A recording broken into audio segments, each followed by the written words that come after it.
You can't keep getting away with it! You can't keep getting away with it! I think it's time you guys realize that the vast majority of game reviewers out there are basically like Dreamcast guy. They'll pick up a game, they'll play it for about 3 hours, go, whoa, it's so good, then rush to their website or YouTube to post their quick review, giving you very little useful information to none, and they're short reviews. So you know they're not going to cover all the important things because they don't care. They're about numbers for their channel, for their website. Hell, I know somebody who was offered a sponsorship with this game, and I told them, don't do it. We don't know everything about the game. The performance looks unpromising, and if you take that sponsorship and promote this game and it turns out to have egregious microtransactions, awful performance, and DRM on top of that, you're gonna look bad. Thankfully, they didn't do it. Capcom would never approach someone like me because they know that's the guy who's gonna tell people the truth. Don't give him a review code. Luckily for you, I bought the game for science and I refunded it within the first 2 hours because, boy, is this game absolutely unplayable. By my standards anyway. But if that's not enough for you, you can go ahead and go to Steam and look at the reviews. All in the negative. Sure, maybe console gamers can put up with 26 to 33 FPS, but I can't put up with an unstable frame rate, even if it's uncapped. And this game just does not give you the performance you desire. Visually, it's beautiful. No one can deny that. And I'm sure the entire game is excellent. But how are you supposed to enjoy all of that when the game stutters every second it gets a chance to? It's a game that requires you to have fast reactions and input. And I'm not sure how people are able to pull it off at such low frame rates. Maybe it's a curse of playing games at 60 and above FPS for too long, but this performance issue here that I couldn't resolve no matter what I changed in the settings, no matter how many files I had to customize, the end result is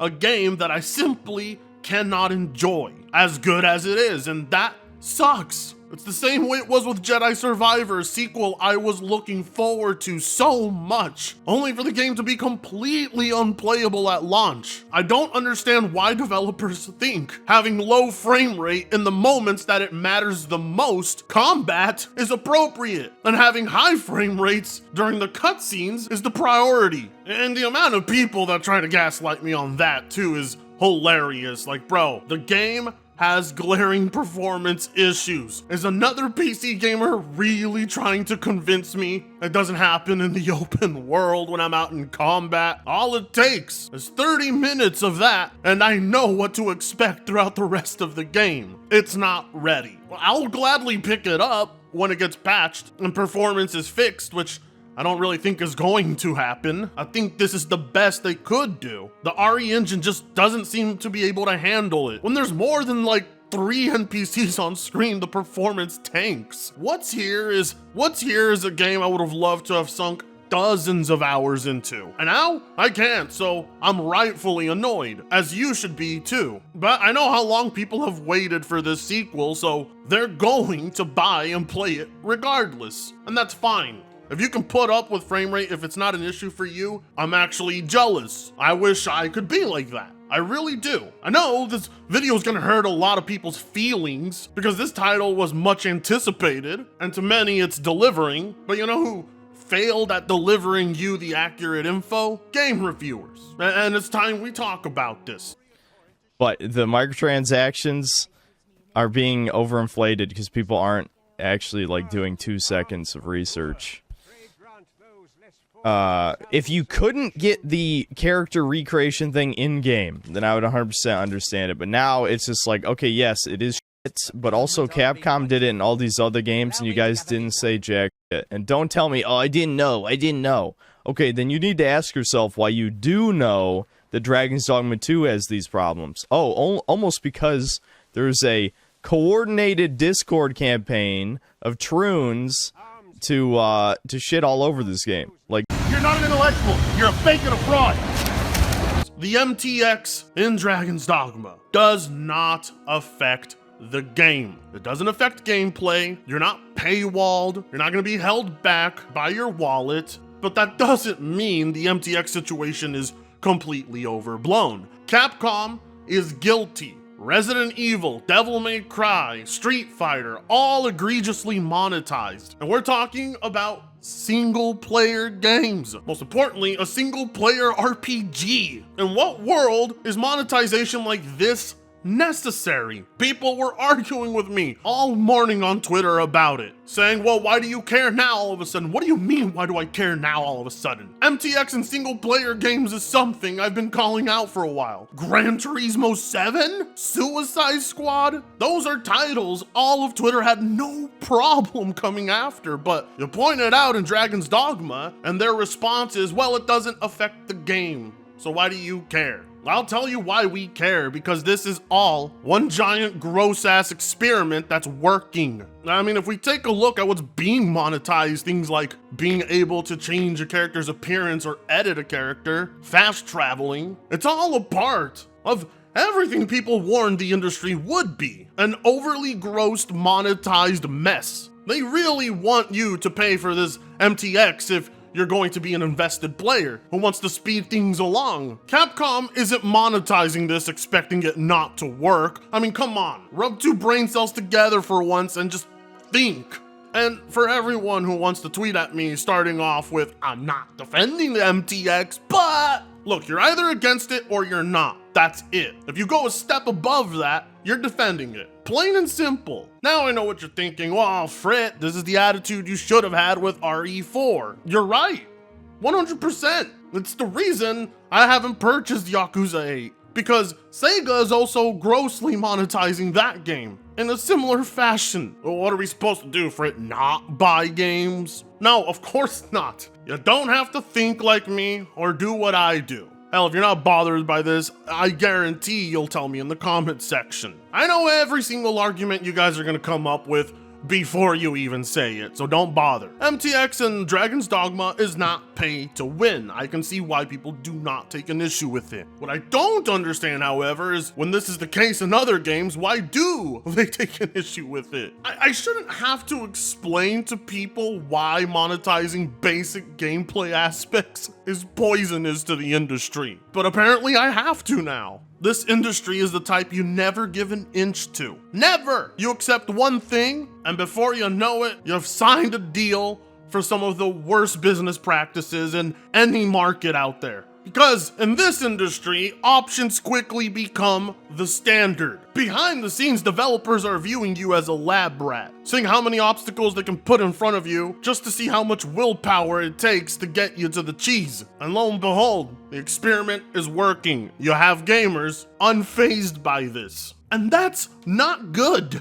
The conditioning has worked. Look at how many pieces of paid content there are at launch. They put more work into that than the performance of the game. And you're okay with this? If so, then it's totally Joe over for video games in general. And here's the best part. Reviewers knew, and they said nothing. I don't know who to blame, the industry or the reviewers, but taking a look at this tweet, we'll find out. Yes, they were extremely upfront about the fact that there would be paid DLC. I looked at it, saw it's a bunch of shit I'm going to earn in-game anyway, and never gave it a second thought. Anyone saying it was sneaky is lying for clicks. Dude blocked me, probably knowing exactly who was gonna call him out on this. Because other YouTubers and gamers are so goddamn spineless when it comes to doing this. Now that's just one example, Fred. I just want to add that these microtransactions were detailed in the initial review guide, which I didn't read to avoid spoilers that it might impact my review impressions. Ironic. Yeah, indeed, Jez, absolutely. Ironic, eh? Oh god. Sheer incompetence being the reason people are finding out about these microtransactions. This is the state of game reviews right now. And I've talked to Jez Gordon before on the live stream. How I wish I could tell him, bro, do you not realize what you typed? You just kind of exposed that game reviewers are lazy, and they're just openly admitting it. They're admitting to not including important information that people like me would care about. But then again, to be fair, I don't actually listen or watch any of these reviewers. But the fact we had to find out through people who are not reviewers is telling. Journalists and reviewers are completely unreliable. I don't know how they're able to make a living doing this. I don't know how Capcom has gotten away with it for so long. Look, I get it. The ethics don't matter to you. You care whether it's a good game or not. But don't be crying. Don't be saying anything the next time MTX is brought into the conversation and you want to be a part of it. You'll always be reminded you're the guy who was okay with them monetizing, being able to change your character's appearance or fast traveling. This is the future you said was okay. Then again, we're tackling with the subject of spenders, and you're never going to win that argument because not a single person on this planet has a right to tell anyone what they can and can't buy and what they can and can't support. So all you can really do is show them what's there. Don't go around crying to people, you're hurting the market, because no one's going to listen to you if that's your argument. But I'll tell you what you can do. You can call out game reviewers on this one. Who do we trust? We're so mindless and lost. You trust me, that's who. I will never take money. I will never be sponsored by these people to play or promote or review these games. You got YouTubers putting brutally honest in their thumbnails, but they don't actually mean it. But I do. So, like, comment, share, and subscribe if you so choose to. Quit being a coward. My opinions are only harmful until you get used to them. With that being said, see you in the next one. Fritongo sucks ass.